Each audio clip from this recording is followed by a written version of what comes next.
مجھے مارنے پیٹنے لگا۔ میں ایک بار اماں کے گھر ہفتہ بھر رہنے چلی گئی۔ گھر کے ساتھ ہی الگ سا کمرہ بنا تھا جہاں ابا کا آستانہ تھا۔ جب عورتیں وہاں جاتیں تو اپنے میاں کے دکھڑے سناتیں، لیکن جب دوبارہ بڑی خوشی سے یہ بتاتیں کہ میاں اب ٹھیک ہے، میرے دل میں یہ خیال آنے لگا کہ میں بھی ابا سے ہی کچھ ایسا مانگ لوں تاکہ جمال کا رویہ مجھ سے ٹھیک ہو جائے۔ ایک بار میں نے ابا سے بہت پیار سے کہا، ابا میں اچھی طرح سے سمجھ گئی ہوں کہ مجھے مرتے دم تک جمال کے ساتھ ہی رہنا ہے۔ میں سچ کہہ رہی ہوں ابا، وہ مجھے مارتا پیٹتا ہے، یہ دیکھو۔ میں نے اپنے ابا کو بازو کا نشان دکھایا جس پر چوٹ لگی تھی۔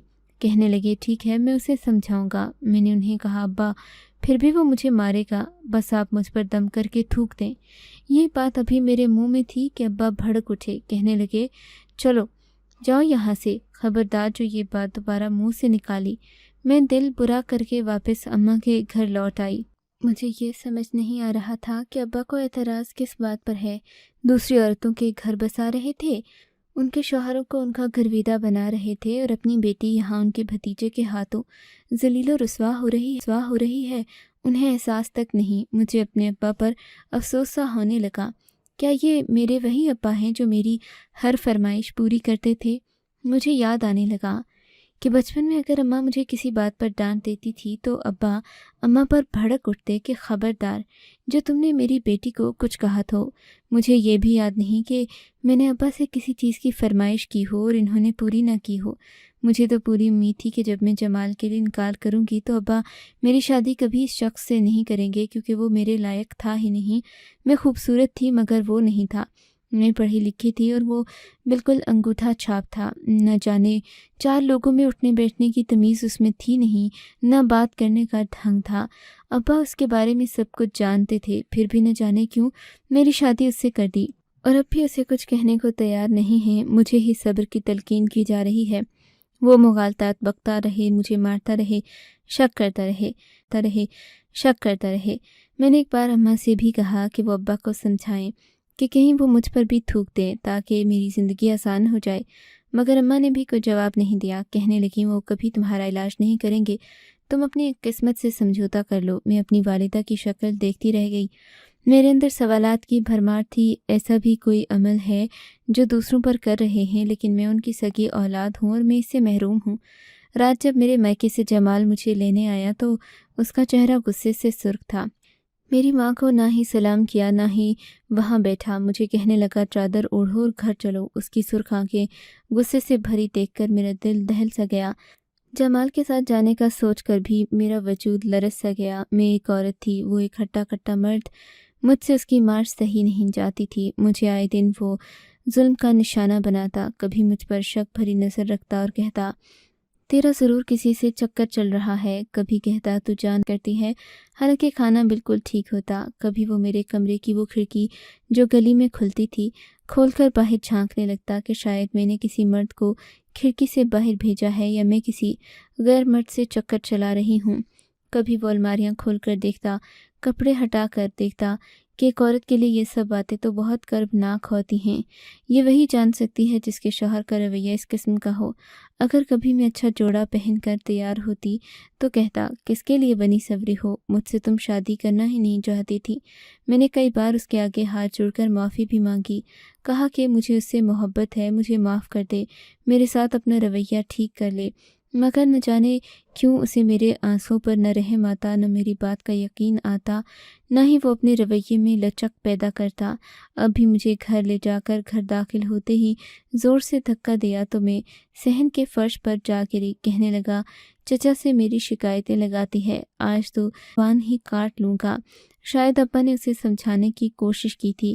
مجھ پر بھڑکنے کے بعد وہ کچن میں چلا گیا، کچن کے لکڑی کے ایک ٹکڑے پر آگ جلا کر لے آیا۔ میں تو یہ دیکھ کر خوف زدہ ہو گئی۔ کہنے لگا آج تو میں تمہاری زبان ہی جلا دوں گا۔ روتے ہوئے میں اس کے سامنے ہاتھ جوڑنے لگی، نہیں جمال، مجھے معاف کر دو، میں آئندہ ایسا نہیں کروں گی۔ اس کے بعد میرے آنسو بہنے لگے۔ خدا کے لیے اسے پیچھے کر لو۔ وہ میرے جبڑے اپنے ہاتھ کی سخت گرفت میں لے کر بولا کہ اگر آج کے بعد تیری زبان چچا کے سامنے کھلی تو پھر دیکھ میں تیرے ساتھ کیا کرتا ہوں۔ میں خوف کے مارے پسینے سے شرابور نفی میں سر ہلانے لگی۔ میں نے کہا میں کسی سے کچھ نہیں کہوں گی، بس مجھے معاف کر دو۔ جمال کے سامنے ہاتھ جوڑ کر میں نے اسے کہا تھا تو اس نے وہ لکڑی پیچھے کر لی۔ اب میرے پاس ایک ہی راستہ بچا تھا کہ میں برقع اوڑھے اپنا چہرہ چھپائے ابا کے آستانے میں چلی جاؤں اور ایک اجنبی عورت بن کر اپنی مشکل کو آسان کروں۔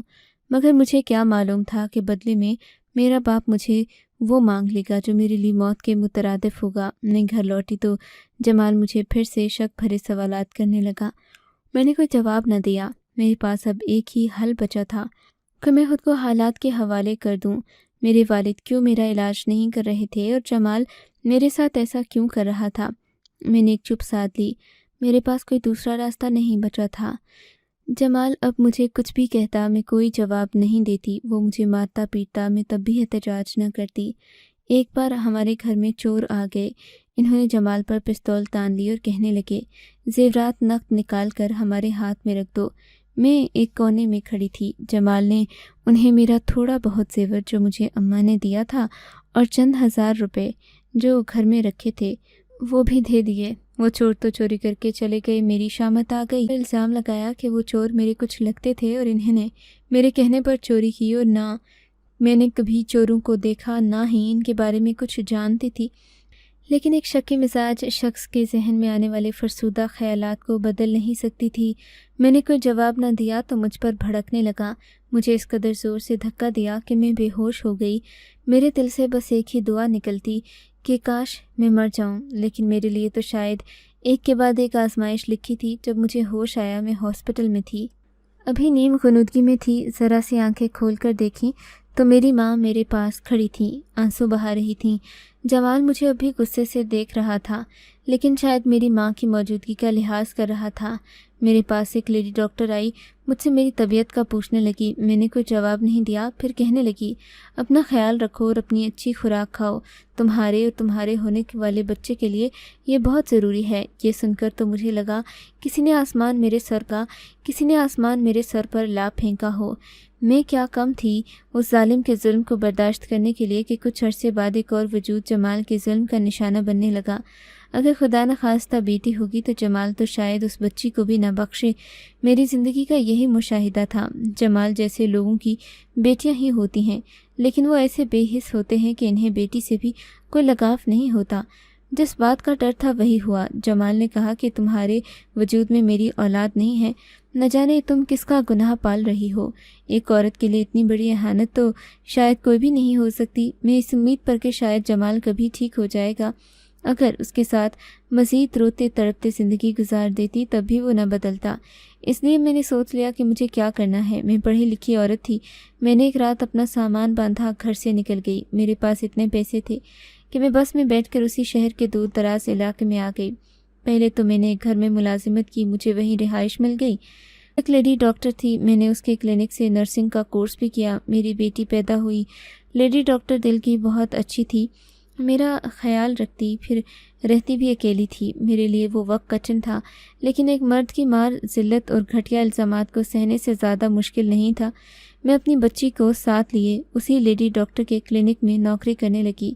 جب میری بچی 4 سال کی ہوئی تو لیڈی ڈاکٹر نے اسے اسکول میں داخل کروا دیا۔ وقت یوں ہی گزرنے لگا۔ میری بیٹی اب ڈاکٹر بن چکی تھی، میں سب بھی نرسنگ کا کام کرتی تھی۔ عزت کی روٹی کما کر میں نے اپنی بیٹی کو اس قابل بنایا۔ ایک بار میرے ہاسپٹل میں کینسر کا مریض داخل ہوا جس کے منہ میں کینسر تھا۔ اس کا پورا منہ پگھل چکا تھا، بہت کمزور اور نحیف سا تھا۔ ڈاکٹر نے میری ڈیوٹی اس کے وارڈ میں کر دی۔ میں نے اب تک اس کی پروفائل ہی دیکھی تھی۔ عجیب بات تھی، وہ پچھلے 1 ماہ سے ہاسپٹل میں ایڈمٹ تھا، لیکن اس سے کوئی ملنے نہیں آیا تھا۔ جب اس مریض کو میں نے دیکھا میرے ہوش ہی اڑ گئے۔ وہ تو جمال تھا۔ وہ بھی میری آنکھوں میں آج بھی اس سے کے لیے ناگواری تھی۔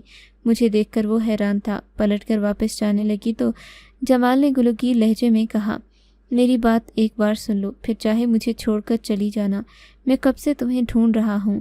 میں نے پلٹ کر اسے دیکھا، اس کی بے حس آنکھوں سے آنسو بہہ رہے تھے۔ میں نہ چاہتے ہوئے بھی اس کے پاس گئی۔ وہ میرے سامنے ہاتھ جوڑے کہنے لگا، مجھے معاف کر دو۔ اس سے بات بھی ٹھیک طرح نہیں ہو پا رہی تھی۔ میں نے کہا، مجھ سے پچھلی باتوں کا ذکر مت کرو۔ تم اس وقت میرے لیے بس ایک مریض ہو اور میری نوکری کا تقاضا ہے کہ میں تمہاری دیکھ بھال کروں۔ کہنے لگا لیکن ایک بار میری بات تو سن لو کہ مجھ پر کیا بیتی ہے۔ میں نے اس کی کوئی بات نہیں سنی، کمرے سے نکل گئی۔ میری بیٹی ایک سرجن تھی اور ہم دونوں ایک گورنمنٹ ہاسپٹل میں کام کرتی تھیں۔ میرے میاں کے آپریشن بھی بیٹی نے ہی کرنا تھا۔ میں اپنی بیٹی سے کچھ نہیں چھپاتی تھی، ایک ایک بات سچ بتا دی کہ میں کس وجہ سے گھر سے بھاگنے پر مجبور ہوئی۔ جمال کو دیکھ کر مجھے اپنے ضبط پر قابو نہ رہا۔ میں رونے لگی۔ مجھے لگا میرے سارے زخم پھر سے ہرے ہو گئے۔ میں گھر کا کام بھی کرتی رہتی۔ میری بیٹی نے کب مجھ سے رونے کی وجہ دریافت کی، میں نے اسے بتا دیا کہ چند دنوں بعد جس کا تم آپریشن کرنے والی ہو وہ تمہارا باپ ہے۔ یہ سن کر میری بیٹی نے مجھ سے کہا وہ ایسے شخص کا علاج نہیں کرے گی جس نے اس کے وجود کو ہی گالی بنا کر رکھ دیا۔ لیکن میں نے اسے کہا یہ تمہارا فرض ہے کہ تم ایک مریض کو نا امید نہیں کر سکتی، اسے تکلیف سے دور کرنا تمہاری ذمہ داری ہے۔ دوسرے دن جب میں جمال کے وارڈ میں گئی تو اپنی بیٹی کو ساتھ لے کر گئی۔ میری بیٹی کے چہرے پر ناگواری سی تھی۔ میں نے جمال سے کہا کل یہ ڈاکٹر تمہارا آپریشن کرے گی اور جانتے ہو یہ کون ہے؟ جمال بھی کبھی مجھے دیکھنے لگتا تو کبھی میری بیٹی کو۔ میں نے کہا یہ میری بیٹی ہے جس کے وجود کو تم نے بہت گالیاں دی تھیں، کہو تو تمہیں بھی DNA کے ذریعے سچ دکھا دوں۔ میری بات سن کر پھوٹ پھوٹ کر رونے لگا، اپنے ہاتھ جوڑ کر مجھ سے کہنے لگا مجھے تمہاری بددعا لگ گئی۔ پھر مجھے بتانے لگا میرے ابا کالا علم کرتے تھے، عورتوں سے ایک الو منگواتے جو میں لا کر دیتا، اس الو کے گوشت پر کچھ الٹا عمل کر بڑھ دیتے، عورتوں کو دیتے کہ اپنے شوہر کو کھلا دینا، جس سے ان کا شوہر اس پر گرویدہ ہوا جاتا۔ یہ بات میں اس وقت جان گئی تھی کیونکہ ابا نے مجھ سے یہی کہا تھا۔ مجھے بہت دکھ ہوا کہ میرا والد ایک غلط اور ناجائز عمل کرتا ہے۔ وہ جمال سے الو منگواتے اور اس کے لیے وہ مجھے نہیں پڑھ کر دے سکتے تھے۔ جمال کے علاوہ کسی کو نہیں پتہ تھا کہ میرا باپ کالا علم کرتا ہے، اس لیے جمال نے ان کے راز کو راز رکھنے کے لیے میرا رشتہ مانگا۔ ابا نے اپنی جھوٹی نام نہاد عزت کی خاطر مجھے قربانی کا بکرا بنا دیا۔ میرے انکار نے جمال کے اندر سوئے جانور کو جگا دیا۔ وہ میرے ساتھ جتنا برا کر سکتا تھا کرتا رہا۔ جب میں مجبور ہوئی تو گھر سے چلی گئی۔ میرے ابا نے جمال سے خوب جھگڑا کیا، پھر وہ بیمار رہنے لگا۔ میرے ابا جمال نے دوسری شادی کی۔ وہ عورت برے کردار کی نکلی۔ جو جھوٹے الزام وہ مجھ پر لگاتا تھا وہ عورت سچ میں ویسی تھی۔ جمال کی زندگی عورت نے جیرن بنا کر رکھ دی، اور اب جب وہ بیمار ہو گیا تو اسے ہاسپٹل چھوڑ کر خود چلی گئی۔ جمال کا آپریشن کامیاب ہوا۔ وہ بار بار مجھ سے معافیا مانگ رہا تھا، کہنے لگا مجھے اپنے ساتھ رکھ لو، جو حق میں نے اپنی بیٹی کا ادا نہیں کیا وہ اب ادا کروں گا۔ مگر میری بیٹی نے صاف انکار کر دیا، کہنے لگی جب مجھے اور میری ماں کو آپ کی ضرورت تھی تب میری ماں نے مجھے ماں باپ دونوں بن کر پالا ہے، اب وہ اس قابل ہو گئی ہے کہ اسے کسی سہارے کی ضرورت نہیں، اس لیے وہ واپس اپنے اسی بیوی بچوں کے پاس لوٹ جائیں۔ میں نے اپنی بیٹی اور باپ کے مابین ہونے والی گفتگو میں ذرا بھی مداخلت نہیں کی، لیکن اب میں بھی نہیں چاہتی تھی کہ جمال ہماری زندگی میں شامل ہو۔ زندگی کی تلخیاں جھیل کر زندگی میں کچھ آسودگی سی آ گئی تھی۔ پھر شکی مرد کی فطرت کبھی نہیں بدلتی۔ میں نہیں چاہتی تھی کہ میرا بڑھاپا بھی ایسی ہی اذیت کی نظر ہو جائے۔ برائی کا انجام برا ہی ہوتا ہے۔ اللہ ظالم کو کبھی معاف نہیں کرتا۔ اللہ ہم سب کو ظلم اور ظالم دونوں سے بچائے، اور اس سے بھی کہ ہم کسی پر ظالم۔ آپ کو اگر یہ کہانی اچھی لگی ہے تو اس ویڈیو کو لائک کیجیے، اور اس طرح کی مزید کہانیاں سننے کے لیے ہمارے چینل کو ضرور سبسکرائب کیجیے۔ کہانی سننے کا شکریہ۔ آپ سے ملاقات ہوگی اگلی ویڈیو میں، تب تک کے لیے اللہ حافظ۔